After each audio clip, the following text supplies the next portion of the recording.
শুদ্ধ উচ্চারণ, আবৃত্তি, উপস্থাপনা এবং সংবাদ পাঠের পাঠ্যসূচি হিসেবে আমরা যে ক্লাসগুলো দেখছি আজকে হচ্ছে তৃতীয় ও তৃতীয় ক্লাস।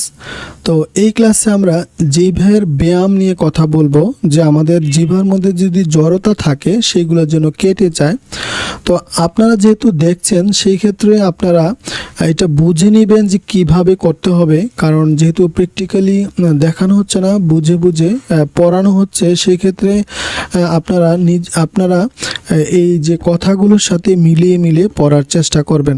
আমিও চেষ্টা করছি আপনাদেরকে সুন্দরভাবে উপস্থাপন করার জন্য। তো জিভের ব্যায়াম কেন করব? জিভের ব্যায়ামের প্রয়োজনীয়তা কি? আমাদের মুখের আসলে অনেক জড়তা থেকে যাচ্ছে, আর যেহেতু আমরা অনেক মুখের ভিতরে জড়তা থাকে, অর্থাৎ জিহ্বা ভার হয়ে যায়, কথা বলতে অনেক উচ্চারণ সঠিক হয় না, যেমন র বর্ণগুলো, প বর্ণগুলো এবং স বর্ণগুলো একই রকম বোঝা যায়। সেই জন্য জিহ্বার উচ্চারণ অত্যন্ত গুরুত্বপূর্ণ। তো চলুন আমরা শুরু করি যে কিভাবে জিহ্বার উচ্চারণ করতে হবে। এক নাম্বারটা আমরা একটু দেখে নেই। জিভকে যতটা সম্ভব সোজা বের করে আনো। তাহলে আমরা জিভকে সামনের দিকে বের করে আনবো, অর্থাৎ মুখের সামনের দিকে বের করে আনতে হবে। এবার জিভের ডগাকে উপরের দিকে তুলে পেছনের দিকে বাঁকানোর চেষ্টা করো। অর্থাৎ আমরা জিভটাকে সামনের দিকে বের করব, একদম লম্বা করে বের করবে। বের করে আমাদের জিহ্বার যে মাথাটি রয়েছে ওটা পেছনের দিকে, অর্থাৎ উপরের দিকে বাঁকা করে পেছনের দিকে আনার চেষ্টা করব। তো এইভাবে কয়েকবার প্র্যাকটিস করতে হবে।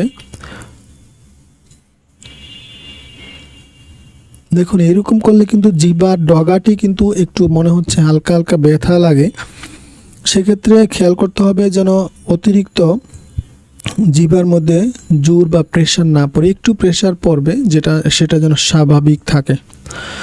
2 নাম্বার হচ্ছে, আমরা 2 নাম্বারটাতে চলে যাচ্ছি। 1 নাম্বারে আপনারা প্র্যাকটিস করবেন জিভকে বাইরে বের করে আনো। আবারও আমরা জিভকে বাইরে বের করে আনবো। জিভ আগের মতো সোজা থাকবে, অর্থাৎ জিভটা আগের মতো সোজা করতে হবে। এবার এই অবস্থায় জিভকে ডানে ও বামে 2 কোণে স্পর্শ করবে, অর্থাৎ আমাদের যে ঠোঁট রয়েছে ঠোঁটের ডানে এবং বামে, অর্থাৎ জিভটা সোজা থাকবে। সোজা থাকা অবস্থায় জিভের মাথা নয়, অর্থাৎ জিভটা সোজা করার পরে আমাদের জিভটার যে অংশটুকু, অর্থাৎ মাঝ বরাবর আমরা ডানে এবং বামে জিভটাকে ডান দিকে একবার বাম দিকে একবার স্পর্শ করাবো। জিভ সামান্য ব্যথা পাবে, ব্যথা না পেলে বুঝবে কাজটি ঠিক মতো হচ্ছে না। 10 বার বাঁ পাশে 10 বার ডান পাশে করার পর বিশ্রাম নাও। তো অর্থাৎ জিভটাকে সামনের দিকে আনতে হবে যতটুকু বের করা যায়। তো বের করে জিভটাকে বের করা অবস্থায় 10 বার ডানে 10 বার বামে নিতে হবে। 3 নাম্বার হচ্ছে জিহ্বা সোজা বাইরে আনো। এবার জিভ যতটা সম্ভব চিবুক ও নাক স্পর্শ করো, অর্থাৎ জিভটা বের করতে হবে। বের করে জিহ্বাটা দিয়ে নাক স্পর্শ করার চেষ্টা করতে হবে, এবং নিচের যে আমাদের যে চিবুক, অর্থাৎ নিচের দিকে যতটুকু সম্ভব নিচের দিকে নেওয়ার চেষ্টা করতে হবে। তো ব্যায়ামটা আমি করছি, আপনারাও করুন।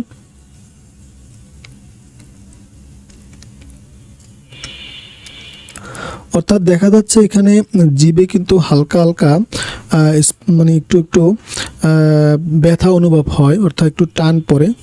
এটা কিন্তু কয়েকবার করতে হবে। 4 নাম্বার হচ্ছে জিভকে সাধ্যমতো বাইরে এনে ঠোঁটে ঘেঁষে ডান থেকে বামে এবং বাম থেকে ডানে চক্রাকার ঘোরাও। অর্থাৎ জিভটা বাহিরে এনে আমরা চক্রাকার আকারে জিভটাকে ঠোঁটের চতুর্পাশ থেকে কিন্তু ঘোরাবো।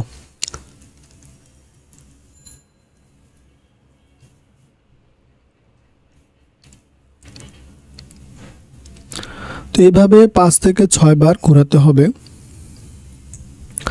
5 নাম্বার হচ্ছে ঠোঁট বন্ধ রেখে জিহ্বা দাঁতের সামনে দিয়ে চক্রাকার বামে থেকে ডানে, ডানে থেকে বামে ঘোরাও।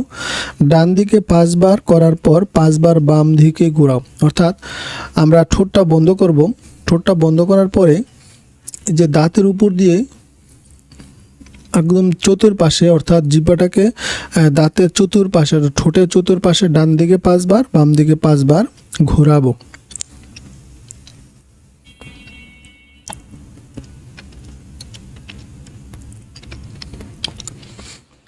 ছয় নাম্বার হচ্ছে জিভের ডগাকে মূর্ধার উপর রেখে পেছনের দিকে ছুড়ে দাও এবং বোতলের ছিপি খোলার মতো টক টক আওয়াজ করো। অর্থাৎ জিভের ডগা, যে আমরা যে ডগা মাঝখানে, অর্থাৎ জিভের মূর্ধার উপর রেখে পেছনের দিকে ছুড়ে দাও। অর্থাৎ আমরা জিভটাকে তালুর সাথে মিলিয়ে এরকমভাবে, অর্থাৎ যেন টকটক আওয়াজ হয়, সেটা কিন্তু খেয়াল করতে হবে।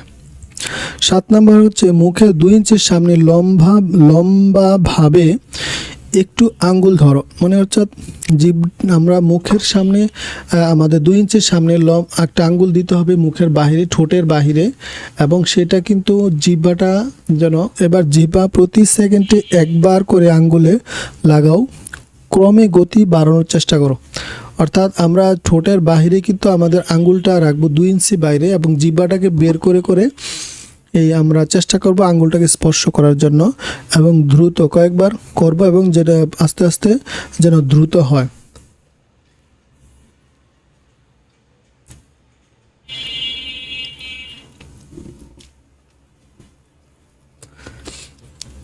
আট নাম্বার হচ্ছে জিভের অগ্রভাগের শক্ত তালুতে স্পর্শ করে কম্পন সৃষ্টি করো এবং উচ্চারণ করো।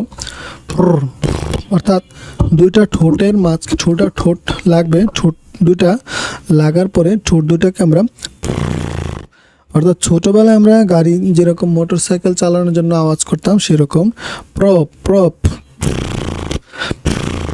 তারপর হচ্ছে ভ্রব, একটা একটু হালকা, একটা একটু ভারী,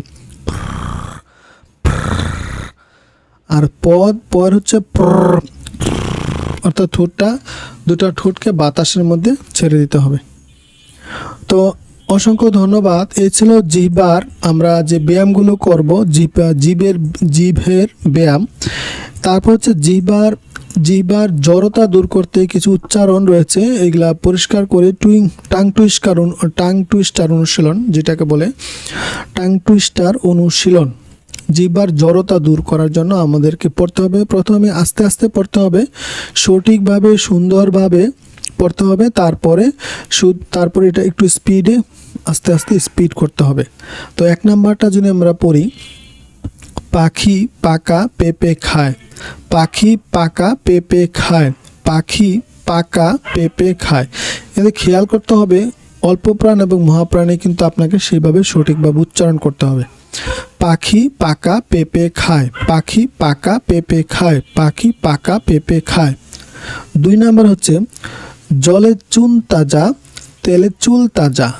জলে চুন তাজা, অর্থাৎ আমরা একটু শুনে নিই, যেমন চুন যদি আমরা জলে দিই, অর্থাৎ পানিতে দিই, এটা কিন্তু তাজা হয়ে ওঠে। আর তেলে চুল তাজা, অর্থাৎ আমরা যখন চুলের মধ্যে তেল দিই তখন চুল কিন্তু তাজা হয়ে যায়। তাহলে উচ্চারণটা হচ্ছে জলে চুন তাজা, তেলে চুন তাজা, জলে চুন তাজা, তেলে চুল তাজা, জলে চুন তাজা, তেলে চুল তাজা। 3 নাম্বার হচ্ছে চ দিয়ে চাচায় চাচায় চাচি চেঁচায়, চাচায় চাচায় চাচি চেঁচায়, চাচায় চাচায় চাচি চেঁচায়। 4 নাম্বার হচ্ছে 12 হাঁড়ি রাবড়ি বড় বাড়াবাড়ি, 12 হাঁড়ি রাবড়ি বড় বাড়াবাড়ি। অর্থাৎ রয়ের উচ্চারণটা কিন্তু সেইভাবে করতে হবে। 12 এখানে হচ্ছে র ছোট, 12 হাঁড়ি রয়ের উচ্চারণটা কিন্তু হাঁড়ি। 12 হাঁড়ি রাবড়ি বড় বাড়াবাড়ি, 12 হাঁড়ি রাবড়ি বড় বাড়াবাড়ি। 5 নম্বর হচ্ছে বিহ্বলের আহ্বান, বিহ্বলের আহ্বান, বিহ্বলের আহ্বান, বিহ্বলের আহ্বান, বিহ্বলের আহ্বান, বিহ্বলের আহ্বান। 6 নম্বর হচ্ছে 5 ভাই মাছ খায়, মাছ খায় 5 ভাই, 5 ভাই মাছ খায়, মাছ খায় 5 ভাই। 7 নম্বর হচ্ছে দুধের চাচি চেঁচে খেয়ে চৌগাছা গিয়েছে, দুধের অর্থাৎ এখানে দ হচ্ছে অল্প প্রাণ, ধ হচ্ছে মহাপ্রাণ, সেভাবে কিন্তু উচ্চারণটা করতে হবে।